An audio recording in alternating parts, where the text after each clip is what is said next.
Welcome to Now, I'm your host, Curtis Parody. On today's episode, we're talking about greenhouses for The Sims 3. The Wii U makes an unfortunate splash into the world of tech, and in the future, your cell phone could have service anywhere on the planet, or even, let's say, the moon or Mars.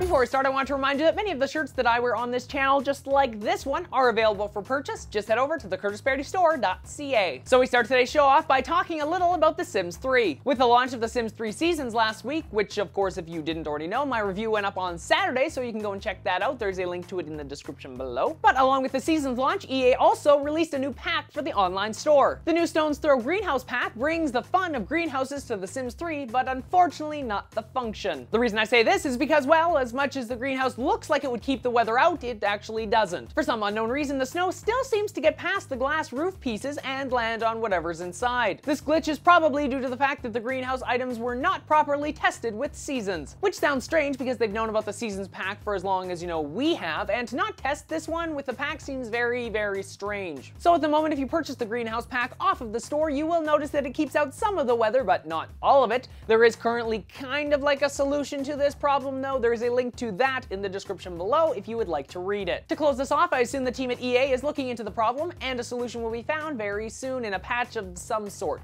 But for right now, the greenhouse is more form over function. From new video games to new video game consoles. The new Wii U debuted last week and already users are reporting some major problems. One of the biggest problems happens when users try to actually update their new Wii U to the latest software. Users are reporting that during the installation of a huge 5 GB update, if they lose either power or an internet connection, their Wii U will become a giant brick. Now basically what I mean by this is like literally the device won't turn on, it won't do anything, it just turns into a brick. At least it's kind of like a shiny brick at that. Now you may be thinking, why would they have to install an update since they just bought the device? Well, it appears that Nintendo issued this massive 5 GB update, which if you have to think about it, is basically like a whole new operating system right before the worldwide launch of the Wii U. This means that when users turn on their new Wii U, they're prompted to, of course, update their device, which any normal user would do. But then they get sucked in and they're stuck. They have to hope that neither their power or their internet connection goes down during this massive and time-consuming update. This is unfortunately only one of the reported problems with the new Wii U. It appears that Nintendo has a bit of work to do before their new console is truly perfect. And from gaming consoles to computers, and more specifically Apple computers. The rumor mill has started up again, and this time it's talking about the next Mac desktop software. OS X 10.9 will be the next version of the Mac software, and it's expected to be announced sometime next year. Little is known about the new operating system, but the little bit of information that is coming out about it points to Siri and Maps integration. Siri is one of the features I really wish I had on my Mac. I wish they would have brought that to the platform with Mountain Lion, but that didn't happen, so hopefully in this next version we'll see its appearance. Mainly I want this for just like one reason, so that I don't have to go to iTunes and search for a song and click play. Instead, I can just tell Siri, play song whatever, to which of course she will play song whatever. The other rumored feature coming to the Mac is Maps. Now the rumors are saying that it isn't going to be a standalone app, instead it will be an API for developers of Mac apps to take advantage of. Mind you, I'm not sure how many developers are actually clamoring to use the Maps API since, it kinda sucks. Also, to end this off here, there is no word as to which cat this operating system will be named after.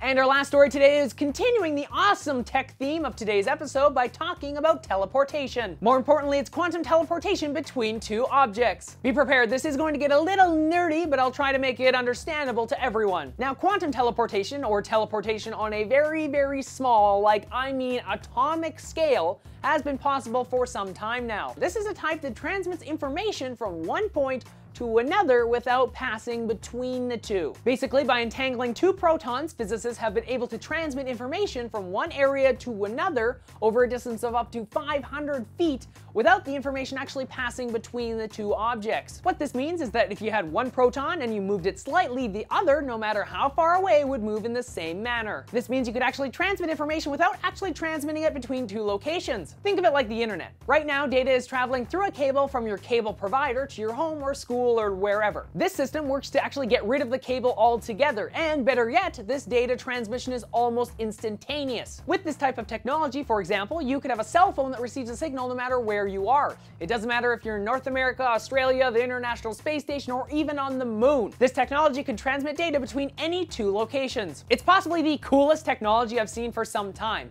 and in the future I can only imagine that this will be built into devices that will give us truly limitless connections. If you want to know more about this technology, I recommend you read the article about it online. There's a link to that and all the other topics I talked about today in the description below. So with all this talk about technology, I want to know, what type of gadgets do you think we'll be walking around with in 10 years? Keeping in mind that in 2002, which is like 10 years ago from today, very few people had smartphones and laptops looked like this. Tell me in the comment section below, or of course you can let me know on my Facebook page, Twitter, or Google+. Links to all those and the other articles I talked about in today's episode in the description below. And when you're done commenting, why not click the subscribe annotation in that corner? Then all of the newest episodes of Now will get sent straight to you. Then you can click the like button because you like this video, you like the content in it, or you like me. One of the three. I'm Curtis Parody, and that's what's happening now.